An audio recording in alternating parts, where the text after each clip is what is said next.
सुस्वागतम। Vande Mataram. 11th class की online classes में आपका स्वागत है। विषय अनिवार्य हिंदी, जिसमें हमने पिछली कक्षा में अलंकार के बारे में अध्ययन किया था। अब हम एनसीईआरटी की जो आपकी किताबें हैं उसमें आरोह और वितान जो अनिवार्य हिंदी की है, अंतरा और अंतराल हिंदी साहित्य की है। तो आज आरोह पुस्तक में से जो आपकी कवि भाग है उसका पहला पाठ है कबीर। तो कबीर का जो कवि परिचय है वो हम देख लेते हैं। उनके बारे में, उनके विचार, उनकी जो रचनाएं वगैरह परिचय है वो सब देखते हैं। तो हजारी प्रसाद द्विवेदी के द्वारा रचित कबीर वाणी, उनकी कुछ पंक्तियाँ हैं कि मैं कहता हूँ आँखिन देखी, तू कहता कागद की लेखी। यानी कि आप सब तो मतलब कि हमारे सामने उदाहरण प्रस्तुत किया कि मैं अपने आँखों से देखे हुए अनुभव के आधार पर कहता हूँ और आप सब जो लिखा हुआ होता है पुस्तकों में उसके आधार पर बात करते हैं।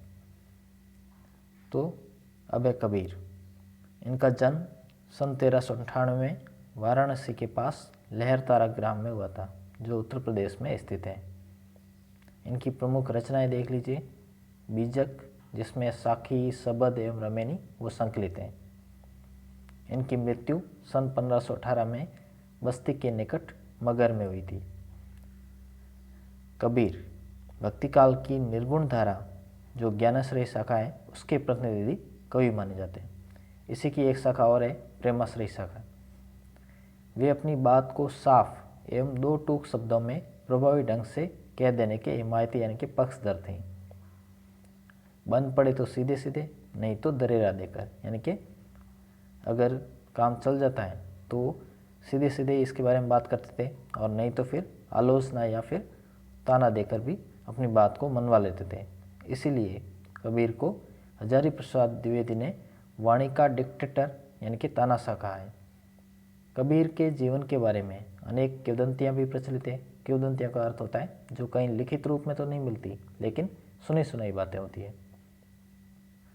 तो उन्होंने अपनी विभिन्न कविताओं में खुद को काशी का जुलाह कहा है। जुलाह का मतलब होता है जो वस्त्र वगैरह, दरिया वगैरह ये सब जो बनाई जाती है, उस बनाने वाले को जुलाह नाम से पुकारा जाता है। ये मुस्लिम जो धर्म होता है उसमें है। तो कबीर के विधिवत साक्षर होने का कोई प्रमाण तो नहीं मिलता, इसीलिए वो कहते भी हैं कि मसी कागज छुयो नहीं, कलम गई नहीं हाथ। यानी कि इस तरह से उन्होंने खुद स्पष्ट किया अपने रचनाओं में कि मैंने कभी कागज़ को नहीं छुआ और नहीं कि मेरे हाथ में कभी कलम आई। तो इन पंक्तियों से उनके प्रमाण मिल जाता है। तो उनको अनुभव जो प्राप्त है वो कैसे मिला उसके बारे में बात है कि उन्होंने देशाटन और सत्संग से ज्ञान प्राप्त किया था। देशाटन का अर्थ होता है अलग अलग गांव, शहर, प्रदेश, उनकी यात्राएं करके। तो वे साधु संतों के कहते हैं संगति में वो ज़्यादा रहते थे, इसलिए यह सारा अनुभव उनको वहीं से प्राप्त है। किताबी ज्ञान के स्थान पर आँखें देखे सत्य और अनुभव को प्रमुखता दी थी। बल्कि जैसे वो पहले पंक्ति थी ना कि आंखों देखी पर वो विश्वास करते थे। उनकी रचनाओं में नाथों, सिद्धों और सूफी संतों की बातों का प्रभाव भी मिलता है।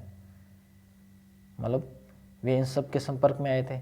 नाथ का मतलब अपने हिंदू धर्म में होते हैं नाथ, सिद्ध होते हैं जो आपके बौद्ध संप्रदाय होता है उसमें होते हैं, और सूफी संत ये भी मुस्लिम इनमें ही होते हैं।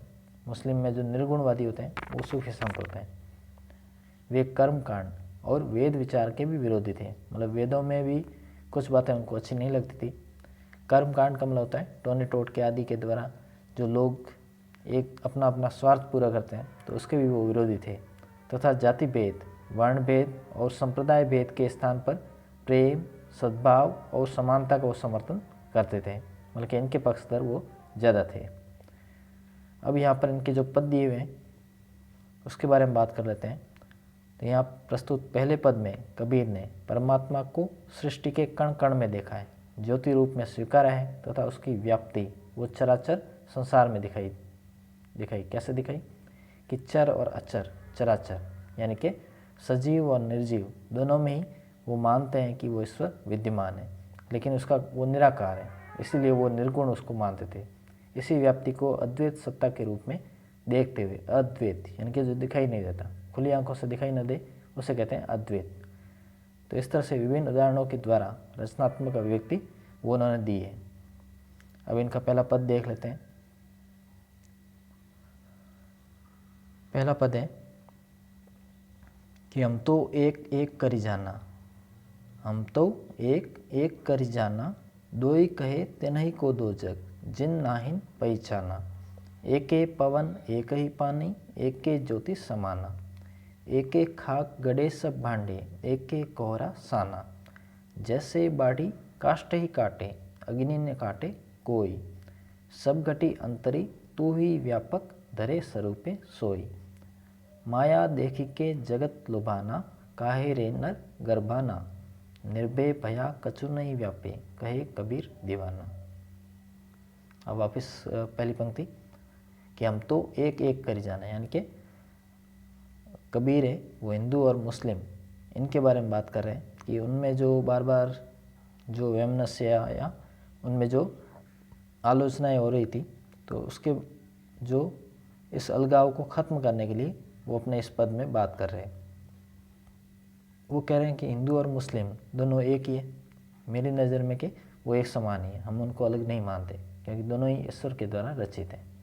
इसलिए कहा कि जो इनको दो कहेगा बल्कि अलग अलग मानेगा वो के नरक का वासी बनेगा, मतलब कि नरक उसको भोगना पड़ेगा क्योंकि वो उनको पहचान नहीं रहा है, क्योंकि दोनों ही ईश्वर के अंश हैं, दोनों ही एक समान है। इसलिए अब कैसे, तो वो बता रहे हैं कि एक ही पवन, एक ही प्रकार की वायु वो श्वास में लेते हैं, एक ही प्रकार का जल वो प्रयुक्त करते हैं, एक ही ज्योति समाना यानी कि एक ही सूर्य की रोशनी का वो प्रयोग करते हैं।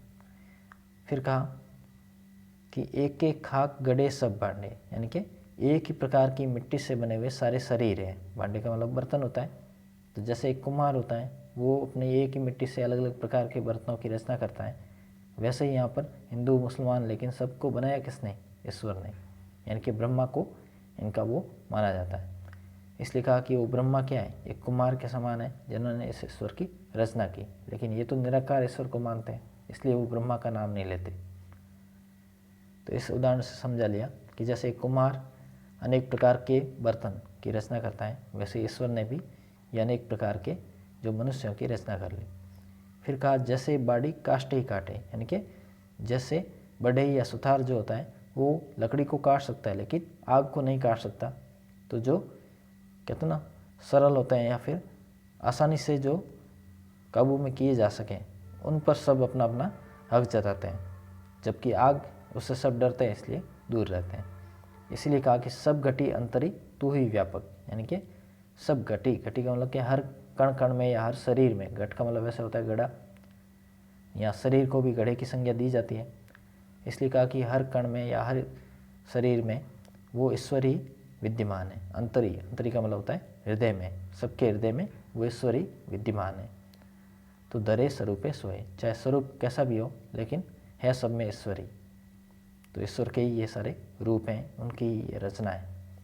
फिर कहा माया देखी के जगत लुभाना, काहे रे नर गर्भाना, यानी कि इस संसार की माया को देखकर इस संसार में क्यों डूब जाता है, हे मनुष्य तू क्यों गर्व या घमंड कर रहा है, जबकि ये सब तेरा नहीं है। एक दिन ये सब यहीं रह जाएगा और तुम्हें इस संसार को छोड़कर जाना होगा।